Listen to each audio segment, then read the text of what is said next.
All right, so tonight we're going to introduce to you a concept called nutrient timing. But before we do, let me just talk about a cycle you may be very familiar with, where you cut or restrict a certain type of food, and then you may or may not necessarily see an association with what happens next, but your performance plummets inside or out of the gym. Yeah, you find that you've got no energy, Yep. You aren't able to sustain what you'd set out to do in the first place. Yeah, so you might be waking up at 6 a.m. on Monday, but come Wednesday you just can't get out of bed for the exercise session you said you would do.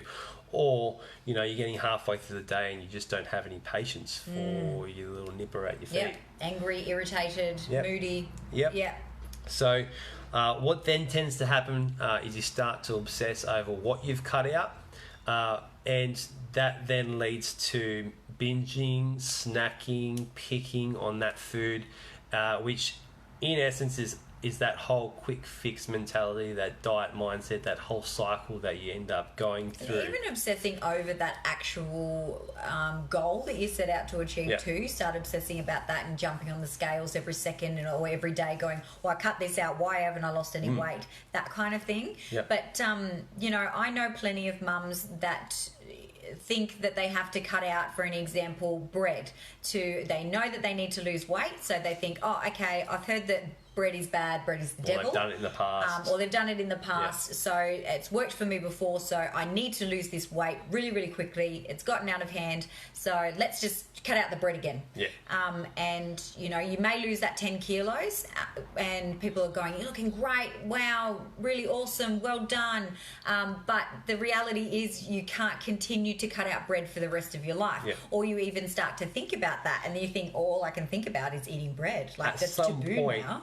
it gets to a point where it's like, oh, it's really not worth cutting out the bread, is it? Yeah, I've lost that 10 kilos. People are telling me I look great. I've got that dopamine hit. I've gotten that hit. So now a bit of bread, like here and there, won't help me and won't hurt me. And then all of a sudden you're binging on the bread and you can't stop eating bread, and that's all you're actually eating. Yeah, and then weight and starts then to creep back on.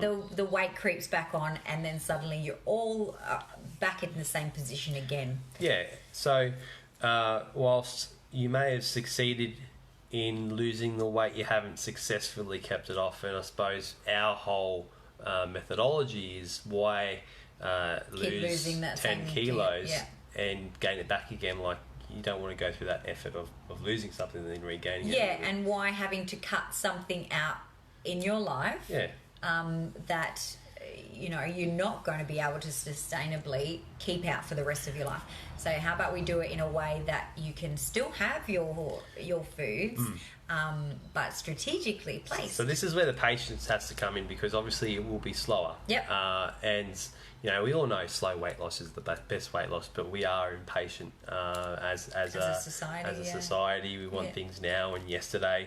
But just know this, that every time you do try to achieve something quicker, you try to manipulate it in a way, there's some kind of drawback that'll occur. A repercussion.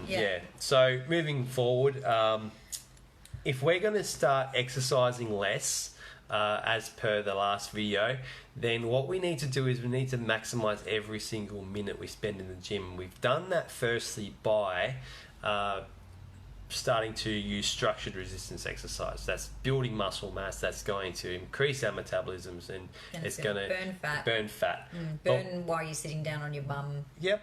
But what a lot of people don't understand is inside that muscle you store glycogen, which is a derivative of glucose, which comes from your carbohydrates that you eat. So when you are eating carbohydrates after workouts, for example, you're refueling that muscle so that it's prepared to work the next time you need to use it. Now, the next time you need to use it may be in the gym, but it may also be climbing a tree after your kid that's climbed up there and can't get down. I don't know. Things just come to my head. Well, I was just reading a book with my 9-year-old, and a frisbee got stuck up the tree, and you know, one of the kids had to climb up there and get it. Or they're running towards the road, you've got to sprint after them to save them. Do you know what? Like, and a quick reflex. That's right, for something in danger, or even them, you know, landing in dog poo or something. You know, as mums, we're quick as a cat, so we can be even quicker to save them from landing in the dog poo. So it's it's important. It is important that you are refueled, and there are direct links between fatigue, chronic fatigue. So fatigue in general, chronic fatigue. It's a spectrum.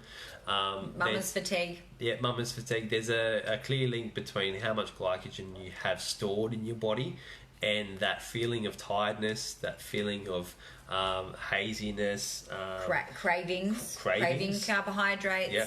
So your brain can only function off that glucose that we were talking about earlier. So if you aren't feeding your body those carbohydrates, then your brain can't function as optimally as it would do. So that's where you get that fog. Yeah, 100%. And that's why those conventional diets where you just cut out something isn't going to work in the long run, because you will get those cravings and you will get that fog and that tiredness and the moodiness. So nutrition or nutrient timing, basically, it'll maximize every minute you spend in the gym. It'll make sure that the results you're getting are optimals, they're superior, in fact superior up to a point where when you do use this strategy, when you do use nutrient timing, you're going to get 400% better results, up to 400% better results from the effort you're putting in the gym. Yeah, so look at it this way, mamas. If you aren't eating your carbohydrates inside a window when you've gone to the gym and you've done that effective workout, you're actually short-circuiting your success. Yeah. So you will plummet,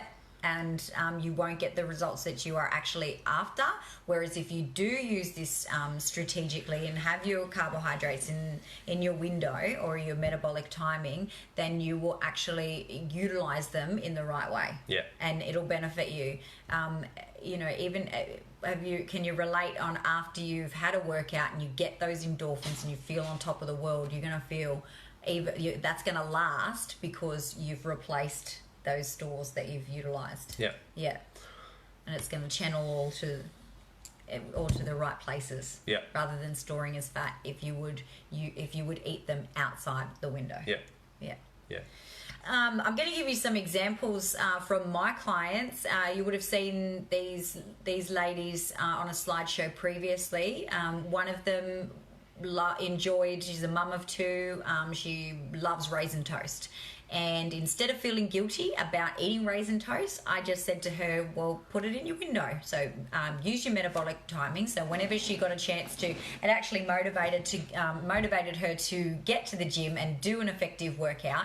And only 25 to 30 minutes, it's all she needed. And then she knew that she could have a piece of raisin toast alongside her other nutritious meal.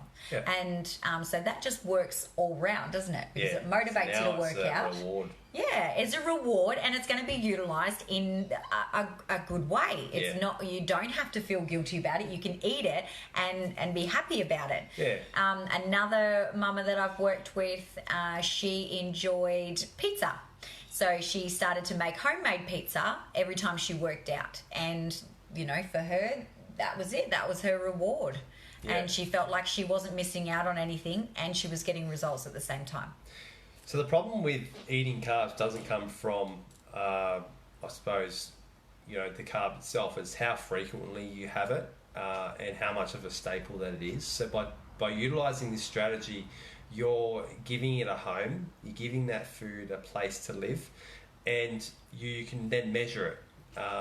And by doing that, you start to almost limit, in a way, that food, and that's when you start to see the results. And just by doing that, there's a lot of research to show that body fat on the stomach is utilised, so you can spot reduce those stubborn fat areas when you use nutrient timing.